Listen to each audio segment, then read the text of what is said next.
नमस्कार, अपना प्रदेश उत्तर प्रदेश उत्तराखंड देख रहे हैं आप। मैं हूं आपके साथ पूजा मोहन पांडे। बुलेटिन की शुरुआत करते हुए सबसे पहले आपको बता दें, उत्तर प्रदेश सरकार के उप मुख्यमंत्री केशव प्रसाद मौर्य झांसी पहुंचे हुए थे, जहां उन्होंने गरीब कल्याण जनसभा को संबोधित करते हुए सरकारी योजनाओं के लाभान्वित लोगों को चाबी और प्रमाण पत्र देते हुए उनसे हालचाल जाना। इस दौरान वहां पर उन्होंने अखिलेश यादव और राहुल गांधी पर भी जमकर निशाना साधा है।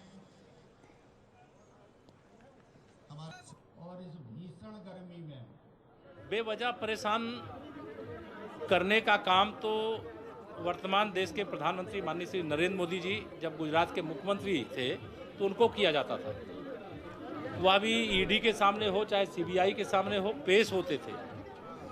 पेश होने से बचने के लिए कभी दल की ताकत नहीं दिखाते थे, लेकिन गांधी खानदान के लिए देश बड़ा नहीं है, उनकी पार्टी बड़ी नहीं है, उनके यहाँ व्यक्ति बड़े हैं। और भारतीय जनता पार्टी में देश बड़ा है, फिर पार्टी है, फिर व्यक्ति होता है। तो कभी भ्रष्टाचार के आरोप में जो व्यक्ति घिरा हो उसे इस प्रकार से राजनीतिक प्रदर्शन करने से ही साबित हो गया कि ये सब भ्रष्टाचारी हैं। और भ्रष्टाचार से बचने के लिए राहुल गांधी से जारी ईडी की पूछताछ पर कांग्रेस मीडिया कमेटी के चेयरमैन नसीमुद्दीन सिद्दीकी ने बयान दिया है। उन्होंने कहा कि भाजपा पूर्व राष्ट्रीय अध्यक्ष राहुल गांधी को ईडी के माध्यम से प्रताड़ित कर रही है। सुनियोजित साजिश के तहत बदले की भावना के तहत काम हो रहा है। भाजपा ने यूपी की सत्ता में आने के बाद केवल संविधान विरोधी नियम और कानून लागू किए और ये ईडी प्रकरण कांग्रेस पार्टी की छवि को धूमिल करने की कोशिश है। मौलाना आजाद, सरदार पटेल और लाखों नेताओं ने सत्याग्रह किया। अगर सत्याग्रह ना हुआ होता तो आज देश आजाद ना होता। ये भारतीय जनता पार्टी का काम है। जब साधु ढंग से हमें अपनी बात नहीं रखने दी जा रही है तो कांग्रेस पार्टी ने फैसला लिया है कि कल 16 तारीख को 11 बजे हम राजभवन का यानी कांग्रेस पार्टी राजभवन का घेराव करेगी। जुमे की नमाज के बाद हुई हिंसा के बाद लगातार सुर्खियों में बने रहे मौलाना तौकीर आजाद ने तौकीर रजा ने प्रेस कॉन्फ्रेंस करते हुए कहा कि बरेली में देश में अमन और भाईचारा कायम रखने के लिहाज से 17 जून शुक्रवार का प्रदर्शन रद्द कर दिया है। अब ये प्रदर्शन 17 की बजाय 19 जून को होगा, यानी कि नूपुर शर्मा के विरोध में अब शुक्रवार की बजाय रविवार को बरेली के इस्लामिया ग्राउंड में ही प्रदर्शन होगा। हम देश हित वाले लोग हैं और देश का अमन व अमान हमारी प्राथमिकता है। देश में अफरा तफरी का माहौल न बने, देश में भाईचारे का माहौल बना रहे, हिंदू मुसलमान टकराव की नौबत न आए, इसका हमने सबूत भी दिया। पिछले जुमे को हमने सबूत भी दिया। हिंदू समाज का जो कार्यक्रम था उसकी वजह से हमने अपनी तारीख हटाई। लोगों में नाराजगी भी हुई लेकिन हमने उन्हें समझाया। तो हम मुसलसल, मैं अपने देश से प्यार करता हूं और मैं अपने बरेली से प्यार करता हूं। बल्कि मैं यूं कहूं कि मेरा शहर, मेरा बरेली ही मेरा देश है, यही मेरी मातृभूमि है। समाजवादी पार्टी के संरक्षक मुलायम सिंह यादव की छोटी बहू और भारतीय जनता पार्टी की नेता अपर्णा यादव को जान से मारने की धमकी मिली है। बिल्कुल सही सुन रहे हैं आप, ये धमकी व्हाट्सएप कॉल के जरिए उनके मोबाइल पर आई। धमकी देने वाले आरोपी ने कहा कि 72 घंटे के अंदर AK-47 से उनकी हत्या कर देंगे।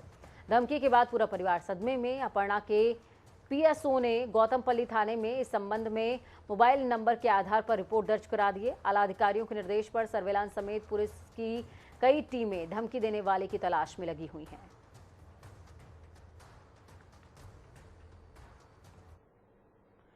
तो वहीं दूसरी तरफ ललितपुर पहुंची मध्य प्रदेश की पूर्व मुख्यमंत्री उमा भारती ने ओरछा में शराब की दुकान में गोबर फेंकने के सवाल पर कहा कि वो शराबबंदी के विरुद्ध नहीं है, बल्कि शराब की क्रमिक बंदी होनी चाहिए।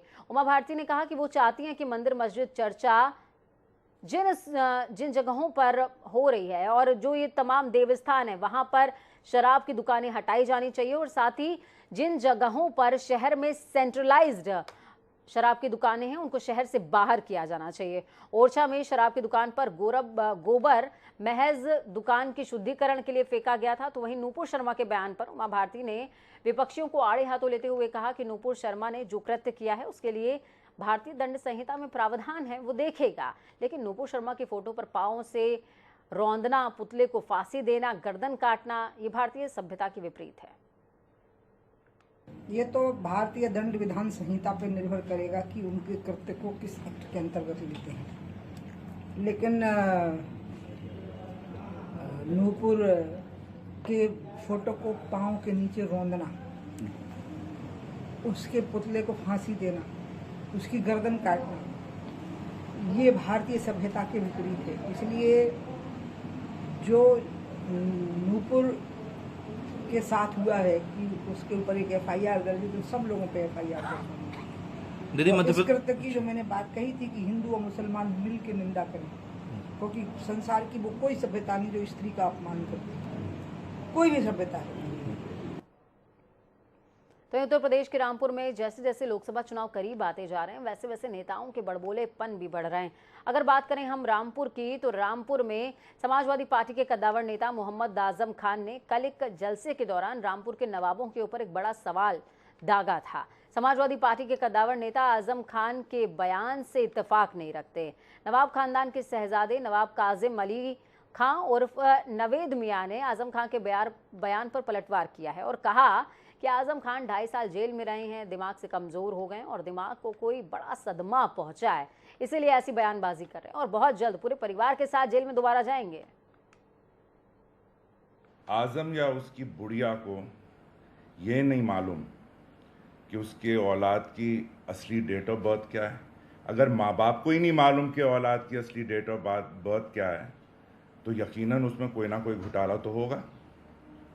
और मैं समझता हूँ आजम लाल बालों वाली चमगादड़ है, जिसकी आदत है चिपकना।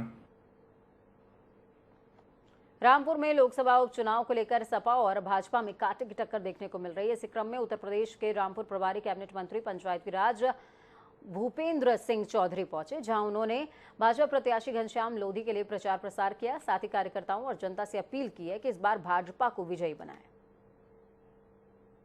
शिक्षा हो, स्वास्थ्य हो, सुरक्षा हो, ये सारे विषयों में उत्तर प्रदेश की सरकार ने पिछले 5 वर्षों में और केंद्र की सरकार ने पिछले 8 वर्षों में जो काम किए हैं, उन कामों के आधार पर आम आदमी से जुड़े जो भी विषय हैं, गरीब कल्याण से जुड़े विषय हैं, हम लोगों ने एक पार्टी ने आम आदमी के लिए, अंतिम छोर पर बैठे व्यक्ति के लिए काम किया है देश के प्रधानमंत्री जी के नेतृत्व में।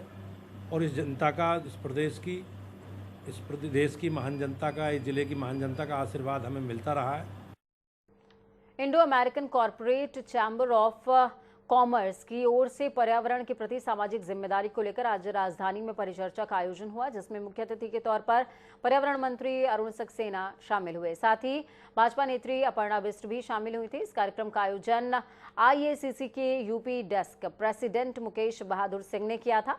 इस कार्यक्रम में पर्यावरण विभाग के अपर मुख्य सचिव मनोज सिंह भी शामिल हुए। अरुण सक्सेना सभी कॉरपोरेट जगत के जो प्रतिनिधि थे उनको भरोसा दिलाते हुए नजर आए सरकार की ओर से कि यूपी में बिजनेस डेवलपमेंट को लेकर किसी भी तरह की दिक्कत नहीं होगी। पर्यावरण का योगदान देने में इंडिया के कॉरपोरेट वर्ल्ड का अब इस वक्त बहुत ज़्यादा उनका योगदान है। सारी जितनी इंडस्ट्रीज हैं, सबको ये मालूम है कि अगर वो क्लाइमेट चेंज को, एनवायरनमेंट को, पोल्यूशन को कंट्रोल नहीं करेंगे तो उनकी इंडस्ट्री भी खतरे में हो जाती है।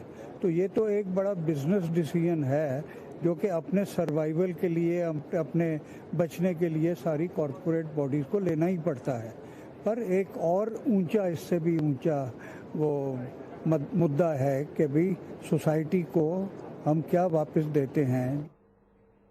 अलीगढ़ के कासिमपुर पावर हाउस में हुए बहुचर्चित भाजपा नेता यशपाल सिंह चौहान और उनके भाई अनिल चौहान की हत्या के सभी 9 आरोपी दोषी करार दिए गए हैं। मंगलवार को ये फैसला जिला जज डॉक्टर बब्बू सारंग की अदालत ने सुनाया। सजा सुनाए जाने के लिए 15 जून बुधवार की तारीख निर्धारित की गई थी। 1 दशक पुराने इस दोहरे हत्याकांड के निर्णय के बाद अदालत में दोनों पक्षों के अधिवक्ता मौजूद थे। अदालत के बाहर मौजूद दोषियों के परिचितों और परिजनों में मायूसी का माहौल देखने को मिला। अदालत के आदेश के बाद जो दोषी करार दिए गए हैं 9 के 9 आरोपी, उन्हें हिरासत में लिया गया और जेल भी भेज दिया गया। ये 2011 3 मार्च की घटना थी। श्री यशपाल सिंह चौहान और उनके भाई बैंक से पैसे निकालने गए थे, तो उसी समय अभियुक्तों ने 9 अभियुक्त थे, उन्होंने एक घात लगा करके साजिश के तहत और हमला किया और उसमें इनकी लूटपाट कर ली। उनके जो हथियार थे वो भी लूट लिए और कैश लूट ले गए। और दोनों भाइयों को यशपाल सिंह चौहान और उनके भाई अनिल चौहान।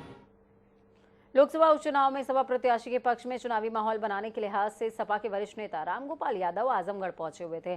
सपा प्रत्याशी धर्मेंद्र यादव के हरबंशपुर में केंद्रीय चुनाव कार्यालय पर रामगोपाल यादव ने कार्यकर्ताओं के साथ बैठक करी। आजमगढ़ लोकसभा सीट को किसी भी कीमत पर समाजवादी पार्टी के पक्ष में जिताने की रणनीति बनाई गई। उन्होंने दावा किया है कि इस बार धर्मेंद्र अखिलेश से ज्यादा वोटों के अंदर से जीतेंगे। उन्होंने कहा कि ये गलत बात है कि वोट जाति और धर्म के आधार पर पड़ते हैं। बीजेपी के लोग हमको प्रमाण न दें, बीजेपी के लोग ये बताएं कि ऑलरेडी नेताजी और माननीय अखिलेश यादव जी द्वारा चलाई गई यश भारती की योजना क्यों बंद की गई। तो खबरों में आगे बढ़ेंगे, बात उत्तराखंड की करेंगे। उत्तराखंड विधानसभा के बजट सत्र के दूसरे दिन की कार्रवाई में परिवहन निगम, गैरसैंण और सफाई कर्मचारियों से जुड़े अहम मुद्दे सदन में उठाए गए। इससे पहले पुष्कर सिंह धामी सरकार ने सदन में मंगलवार को 65,000 करोड़ से ज्यादा का बजट पेश किया था और अलग अलग विभागों और योजनाओं के लिए राशि भी आवंटित की गई। योजनाओं और विभागों के आवंटन से पहले आपको ये भी बता दें कि पिछले साल राज्य का कुल जो बजट था वो 57,400 करोड़ के आसपास था। इस साल ये बजट 65,571 करोड़ के आसपास है, यानी कि करीबन 8,000 करोड़ का अंतर है, 12% का उछाल। लेकिन खास बात यह है कि इस बजट में करीबन 23,000 करोड़ रुपए, करीबन 35% हिस्सा केवल कर्मचारियों के वेतन भत्ते और पेंशन के भुगतान पर खर्च होगा। तो जैसा कि आपको बताया कि गैरसैंण का मुद्दा बहुत प्राथमिकता से विपक्ष उठा रहा है। अब सरकार पर गैरसैंण की उपेक्षा करने का आरोप लगाते हुए विधानसभा भवन के बाहर हरीश रावत, जो वरिष्ठ कद्दावर नेता हैं, वो धरने पर बैठ गए। इस दौरान उनके साथ पूर्व विधायक गोविंद सिंह कुंजवाल और कई समर्थक भी मौजूद नजर आए। तस्वीरें आप देख सकते हैं, विधानसभा के बाहर की तस्वीरें हैं जिसमें हरीश रावत धरने पर बैठे हुए हैं। हालांकि आप बैठे हुए से ज्यादा इनको खड़ा हुआ कह सकते हैं, खड़े हुए हैं और गैरसैंण की उपेक्षा का आरोप भी लगा रहे हैं। हालांकि आपको ये भी बता दें कि सत्ता पक्ष की तरफ से बार बार ये बात सामने आती रही है कि गैरसैंण जो है वो ग्रीष्मकालीन सत्र वहां पर चलेगा, लेकिन इस बार वो संभव नहीं हो सका है। केंद्रीय गृह मंत्री अमित शाह के नाम से फर्जी पत्र वायरल होने से उत्तराखंड में सरकार से लेकर शासन तक हड़कंप मचा हुआ है। वायरल पत्र में किसी व्यक्ति को जेड सिक्योरिटी देने के लिए केंद्रीय गृह मंत्री अमित शाह के लेटर पैड का इस्तेमाल किया गया है, जिसको एसटीएफ की ओर से गलत पाए जाने पर कार्रवाई की जा रही है। गृह मंत्री के वायरल फर्जी पत्र के मामले में एसटीएफ ने साइबर थाने में मुकदमा दर्ज किया है। प्राथमिक जांच में ही पत्र फर्जी पाया गया। अब प्रेस इंफॉर्मेशन ब्यूरो यानी कि पीआईबी ने भी इस पत्र को फेक बताया है। एक फेक पत्र जो है सोशल मीडिया में वायरल किया गया और इसलिए उस पर एफआईआर दर्ज कर दी गई है। एसटीएफ द्वारा विवेचना की जा रही है। हल्द्वानी के कई क्षेत्रों में पीडब्ल्यूडी की तरफ से सड़क बनाए जाने से पहले क्षेत्र के पार्षद और अन्य जनप्रतिनिधियों को बिना विश्वास में लिए काम किया जा रहा था, जिस पर क्षेत्रीय पार्षद और नगर निगम में नेता प्रतिपक्ष रवि जोशी ने पीडब्ल्यूडी विभाग पहुंचकर अधिशासी अभियंता का घेराव किया। इस दौरान क्षेत्रीय पार्षद राधा आर्य और नेता प्रतिपक्ष रवि जोशी ने कहा कि पीडब्ल्यूडी सड़क को ठीक तरीके से नहीं खोद रहे हैं, जिससे सड़क कमजोर बनेगी और दोबारा टूट जाएगी। तो वहीं बनी हुई सड़क पर दोबारा से लेयर चढ़ाने से भी सड़क के टूटने का खतरा बना रहता है। तो सड़कें पास हुई है ना हमारी फर्स्ट, सेकंड और थर्ड, तो थर्ड गली के लोगों का कहना है कि अगर वो सड़क बहुत उसमें बहुत गड्ढे हैं, उन लोग का ये कहना है कि अगर ये खुद जाती, खुद के दोबारा से अच्छे से, हमको कुछ नहीं चाहिए, बस तीसरी गली अच्छे से बन जाती। तो सर कह रहे हैं कि ये सब महापौर जी के हाथ में है। आप बात बागेश्वर जिले के कपकोट के गोगिना के परथी गधेरे में 4 बच्चों की डूबने से मौत हो गई। सूचना के बाद एसडीआरएफ, पुलिस और प्रशासन की टीम मौके पर पहुंची और स्थानीय लोगों की मदद से बच्चों के शवों को बाहर निकलवाया गया है। चारों नाबालिगों के शव का पोस्टमार्टम धरनास्थल पर ही किया गया और परिजनों को सौंप दिया गया। तो वहीं एक साथ 4 बच्चों की मौत से गाँव में सनसनी भी फैल गई है।